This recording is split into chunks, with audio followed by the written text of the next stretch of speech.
Deuteronomy 4.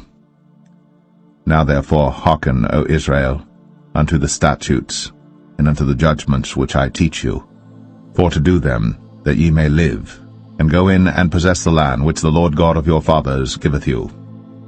Ye shall not add unto the word which I command you, neither shall ye diminish aught from it, that ye may keep the commandments of the Lord your God which I command you. Your eyes have seen what the Lord did because of Baal-peor. For all the men that followed Baal-peor, the Lord thy God hath destroyed them from among you. But ye that did cleave unto the Lord your God are alive, every one of you this day. Behold, I have taught you statutes and judgments, even as the Lord my God commanded me, that ye should do so in the land whither ye go to possess it. Keep therefore, and do them. For this is your wisdom and your understanding in the sight of the nations, which shall hear all these statutes and say, Surely this great nation is a wise and understanding people. For what nation is there so great, who hath God so nigh unto them, as the Lord our God is in all things that we call upon him for? And what nation is there so great, that hath statutes and judgments so righteous as all this law, which I set before you this day? Only take heed to thyself, and keep thy soul diligently, lest thou forget the things which thine eyes have seen, and lest they depart from thy heart all the days of thy life. But teach them thy sons, and thy sons' sons, especially the day that thou stoodest before the Lord thy God in Horeb, when the Lord said unto me, Gather me the people together, and I will make them hear my words, that they may learn to fear me all the days that they shall live upon the earth, and that they may teach their children. And ye came near and stood under the mountain, and the mountain burned with fire unto the midst of heaven, with darkness, clouds, and thick darkness. And the Lord spake unto you out of the midst of the fire.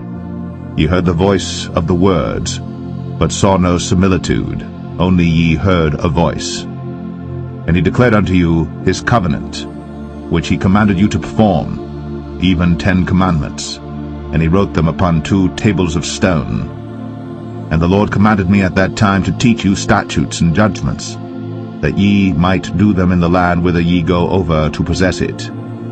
Take ye therefore good heed unto yourselves, for ye saw no manner of similitude on the day that the Lord spake unto you in Horeb out of the midst of the fire, lest ye corrupt yourselves, and make you a graven image, the similitude of any figure, the likeness of male or female, the likeness of any beast that is on the earth, the likeness of any winged fowl that flieth in the air, the likeness of anything that creepeth on the ground, the likeness of any fish that is in the waters beneath the earth. And lest thou lift up thine eyes unto heaven, and when thou seest the sun, and the moon, and the stars, even all the host of heaven, shouldst be driven to worship them and serve them, which the Lord thy God hath divided unto all nations under the whole heaven. But the Lord hath taken you, and brought you forth out of the iron furnace, even out of Egypt, to be unto him a people of inheritance, as ye are this day. Furthermore, the Lord was angry with me for your sakes, and sware that I should not go over Jordan, and that I should not go in unto that good land, which the Lord thy God giveth thee for an inheritance. But I must die in this land. I must not go over Jordan, but ye shall go over, and possess that good land. Take heed unto yourselves, lest ye forget the covenant of the Lord your God, which he made with you, and make you a graven image, or the likeness of anything, which the Lord thy God hath forbidden thee. For the Lord thy God is a consuming fire, even a jealous God.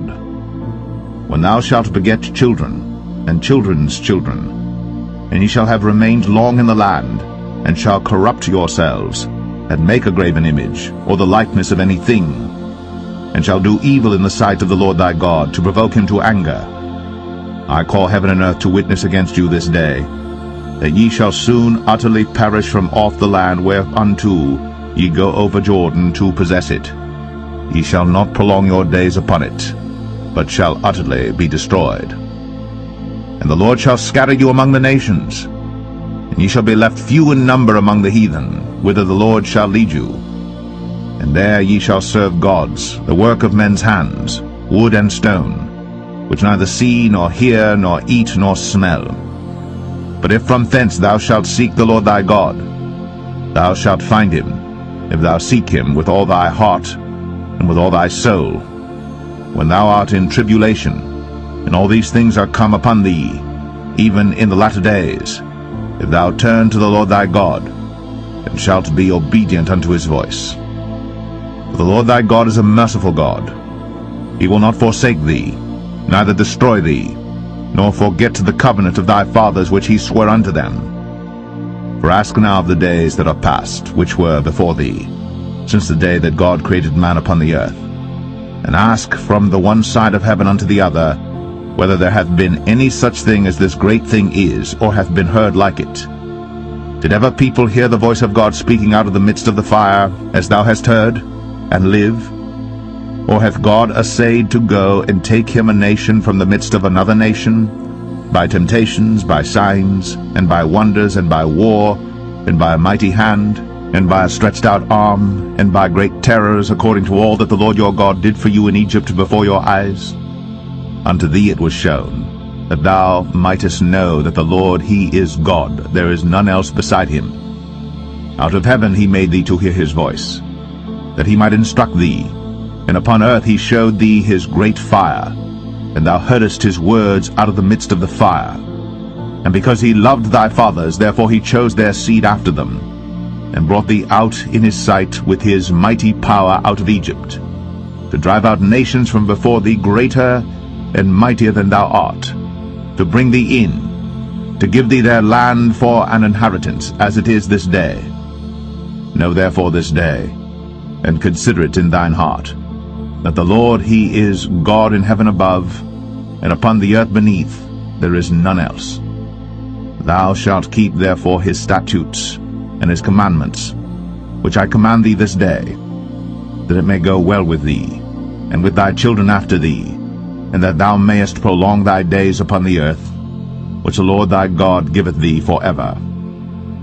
Then Moses severed 3 cities on this side Jordan toward the sunrising, that the slayer might flee thither, which should kill his neighbor unawares, and hated him not in times past, and that fleeing unto one of these cities he might live, namely Bezer in the wilderness in the plain country of the Reubenites, and Ramoth and Gilead of the Gadites, and Golan in Bashan of the Manassites. And this is the law which Moses set before the children of Israel. These are the testimonies, and the statutes, and the judgments which Moses spake unto the children of Israel, after they came forth out of Egypt. On this side Jordan, in the valley over against Beth-peor, in the land of Sihon king of the Amorites, who dwelt at Heshbon, whom Moses and the children of Israel smote, after they were come forth out of Egypt. And they possessed his land, and the land of Og king of Bashan, 2 kings of the Amorites, which were on this side Jordan toward the sunrising, from Aroer, which is by the bank of the river Arnon, even unto Mount Sion, which is Hermon, and all the plain on this side Jordan eastward, even unto the sea of the plain, unto the springs of Pisgah.